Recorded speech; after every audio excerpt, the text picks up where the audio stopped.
Hi hello नमस्कार. कसे आहात सगळे? आय होप सगळे मजेत असतील आणि मजेतच राहा. आजचे दिवसाची सुरुवात छान अशी झाली होती आणि बाकीचे सगळे कामं आटपून मी भाजी करायला घेतली. तर बटाट्याची कोरडी भाजी बनवायची होती. त्यासाठी मी हे नाही तर कांदा कापून घेतला.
इथं आहे ना भाजीमध्ये मी कांदा परतून घेतला, लसूण आणि थोडं जिरं ठेचून घेतलं ते घातलं आणि काही पावडर मसाले घातलेत आणि शेंगदाण्याचा कुटही घातला होता आणि हे छान असं परतून घेतलं. त्याच्यामध्ये हिरवी कोथिंबीर टाकली आणि मग नंतर बटाटे टाकून परतून घेतलं आणि हळद मीठ मिरची हे आपल्या आवडीने किंवा आपल्या टेस्टनुसार असं आपण त्याच्यामध्ये घालून घ्यायचं.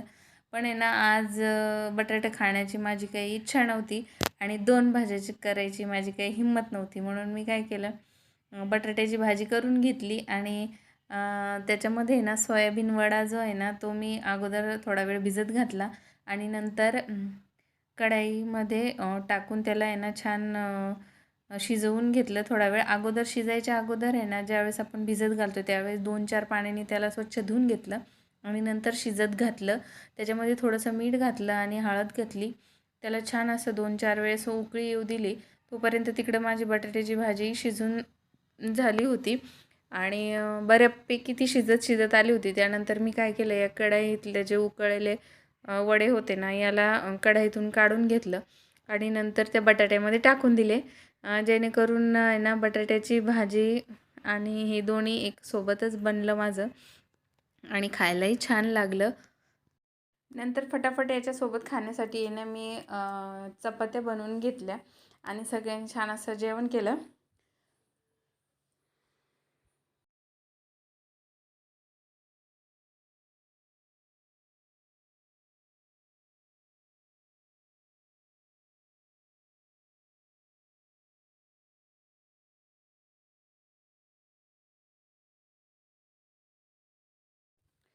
काम आहे ना पूर्णपणे सगळं आवरून झाल्याच्यानंतर मी जेवण केलं. जेवण झाल्यावर मी आहे ना थोडीशी भांडी घासायला काढली होती आणि जी किचनवरची भांडी होती ना ती खूप तेलकट झाली होती सगळी आणि 2-3 डबे पण रिकामे झाले होते. तर मी ते सगळे साफ करून घेतले आणि स्वच्छ पाण्याने घासून आणि धुवून ठेवून दिले आणि किचनवरची भांडी आहे ना असे 8-10 दिवस झाले की लगेच त्याच्यावर आहे ना असा चिगट चिगट थर येतो. कारण आपण किचनमध्ये नेहमी स्वयंपाक बनत असतो तर त्या स्वयंपाकामध्ये आपण जी फोडणी टाकतो त्या फोडणीने आहे ना सगळ्या किचनमध्ये तो धूर होतो आणि सगळी भांडी अशी तेलकट होतात हळूहळू. त्याच्यामुळं 8-10 दिवस झाले की सगळी भांडी घासावी लागतात.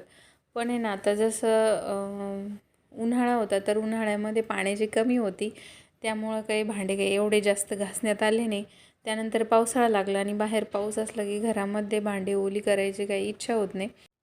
भांडी जर आहे ना चांगली घासून आणि स्वच्छ जर केली तर असं वाटतं की छान कडक उन्हामध्ये थोडीशी वाळावी. कारण उन्हामध्ये भांडी वाळली ना तर भांडी एकदम फ्रेश दिसतात आणि जर बाहेर पाऊस असला तर भांडी आहे ना भांड्यावरचं पाणी बिलकुल हटत नाही आणि ते तसंचं तसंच ओलं न ओलं दिसतं. त्यामुळे आज थोडंसं ऊन होतं तर ऊन पडल्यामुळं मी काय केलं की जेवढे पण किचनवरचे भांडे होते ना ते काढले आणि व्यवस्थित लावले. बाकीचे छोटे मोठे जे डब्या बरण्या वगैरे आपण साखर किंवा छोटे मोठे मसाले ठेवण्यासाठी छोटे छोटे डबे ते आहे ना ते सगळे मी पुसून घेतले आणि स्वच्छ असं पूर्ण किचन साफ केलं.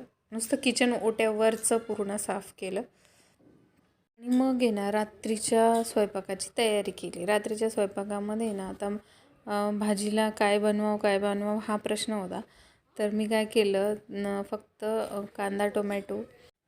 कांदा टोमॅटो आणि काही मसाले घालून फक्त अशी पतलीशी भाजी केली. आता तुम्ही याला टोमॅटोची भाजी म्हणू शकता.